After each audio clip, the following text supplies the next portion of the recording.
الرحمن الرحیم۔ تمام دیکھنے اور سننے والوں کو میری طرف سے السلام علیکم۔ آج کی خبروں کے ساتھ آپ کی خدمت میں حاضر ہوں۔ پاکستان تحریک انصاف کا انٹرا پارٹی الیکشن بھی ہو گیا۔ پاکستان تحریک انصاف کے اوپر جبر تشدد بھی ہو رہا ہے۔ شیر افضل مروت صاحب جو ہے وہ کے پی کے کو جگانے کے اندر لگے ہیں۔ کے پی کے عوام جو مکمل طور پر جاگ چکی ہے اور اس کی تفصیلات آگے چل کے بیان کرتا ہوں۔ عمران خان صاحب کی جو کور کمیٹی ہے اس نے پاکستان کے اندر جو درخواستیں جو الیکشن کے متعلق جو کینڈیڈیٹ کھڑے کرنے ہیں اس کے متعلق انہوں نے درخواستیں طلب کر لی ہیں۔ جو اس کے اندر ذرائع کے مطابق جو خبر آ رہی 176 کے قریب جو ہے وہ وکلا ہے، اور وکلا کے ساتھ ساتھ بڑے بڑے سیاستدان ہیں، بڑے بڑے سیاستدان جو ہیں ان کے نام ہڈن رکھے جا رہے ہیں۔ اور میں نے ایک ویڈیو کی تھی جس کے اندر میں نے ایک پارٹی کا ذکر کیا تھا جس کے اندر 21 سے 22 لوگ جو ہیں وہ اس وقت سامنے آئیں گے جس وقت الیکشن کا موڈ بن جائے گا، الیکشن بالکل نزدیک آ جائے گا۔ اس وقت جو بڑے بڑے وکلا ہیں اور جو بڑے کینڈیڈیٹ جو پاکستان تحریک انصاف کے ہڈن ہیں وہ سامنے آئیں گے۔ اس کے اوپر عمران خان صاحب نے مکمل ہدایات جو ہیں وہ جاری کر دی ہیں، اور کور کمیٹی جو ہے منو اس کے اوپر عمل کر رہی ہے۔ ہر جگہ پر جو کینڈیڈیٹ ہے 5 کینڈیڈیٹ جو ہیں اس میں 3 جو کینڈیڈیٹ ہیں وہ مرد ہیں اور 2 یا 3 جو ہے اس میں کورنگ کینڈیڈیٹ جو ہیں وہ فیمیل رکھی گئی ہیں۔ اور پاکستان تحریک انصاف کے ساتھ جو کچھ برتاؤ ہو رہا ہے، جو شیر افضل مروت صاحب کے ساتھ کیا جا رہا ہے، یہ جبر اور تشدد کے نظام سے بچنے کے لیے کہ کینڈیڈیٹ کہیں گم نہ ہو جائیں اور کینڈیڈیٹ جو ہیں وہ وقت سے پہلے اٹھا نہ لیے جائیں۔ اس وجہ سے پاکستان تحریک انصاف نے اپنی جو حکمت عملی بڑی خفیہ اور بڑی سوچ بچار کے بعد بنائی ہے۔ ہر کینڈیڈیٹ کے ساتھ ساتھ کم از کم 3 یا 4 لوگ جو ہیں کورنگ کینڈیڈیٹ ہوں گے۔ اگر ایک کو اٹھایا گیا، دوسرے کو اٹھایا گیا، تیسرے کو اٹھایا گیا، اس طریقے سے جو پاکستان تحریک انصاف نے ایک لیئر بنائی ہوئی ہے وہ لیئر چلتی رہے گی، اور آخر کار الیکشن جو ہے اس میں کوئی نہ کوئی کینڈیڈیٹ جو ہے پہنچ جائے گا۔ اور اس کے علاوہ جو تازہ ترین جو سروے آئے ہیں، عمران خان صاحب کی مقبولیت جو وہ 90% سے بھی ابو کر چلی گئی ہے، 91 سے لے کر اب 92 93 کے اوپر چلی گئی ہے۔ اور دوسری طرف جو حالات و واقعات ہیں، جو جلسے دوسرے لوگ کر رہے ہیں، ان کی صورتحال یہ ہے کہ استحکام پاکستان پارٹی اور پاکستان مسلم لیگ کے جلسے جو ہیں اور پاکستان پیپلز پارٹی کے جلسے جو ہیں وہ فلاپ ہو رہے ہیں، اور اس کی وجہ سے وہ ان کے اندر پریشانی بھی بڑھ رہی ہے، اور اس کے اوپر ان کے اندر تذبذب اور جو غصہ ہے وہ بھی بڑھتا جا رہا ہے۔ گزشتہ رات شیر افضل مروت صاحب نے کل جو دن گزرا اس کے اندر انہوں نے جلسہ کیا باجوڑ ایجنسی کے اندر۔ باجوڑ ایجنسی کے اندر وہ جلسہ جو ہے وہ اسی طرح لگ رہا تھا جس طرح عمران خان صاحب کا چھوٹا جلسہ ہے، اور شیر افضل مروت صاحب کے جلسے جو ورکر کنونشن تھا وہ ایک جلسے کی صورت اختیار کر گیا۔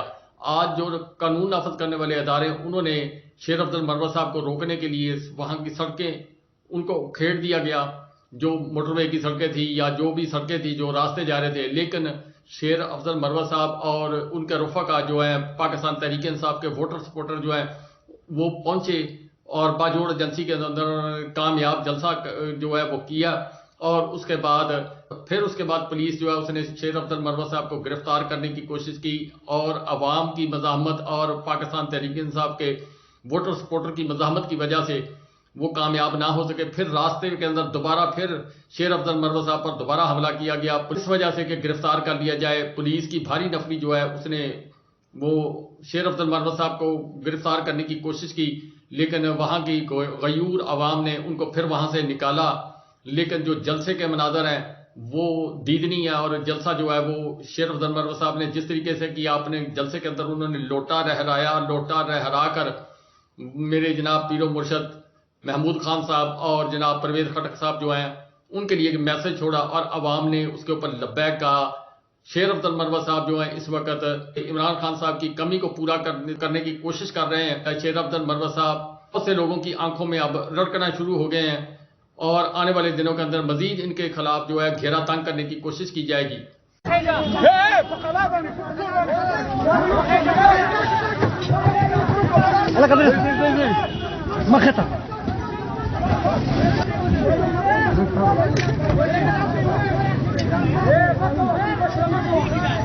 ایک منٹ کیسی پولیس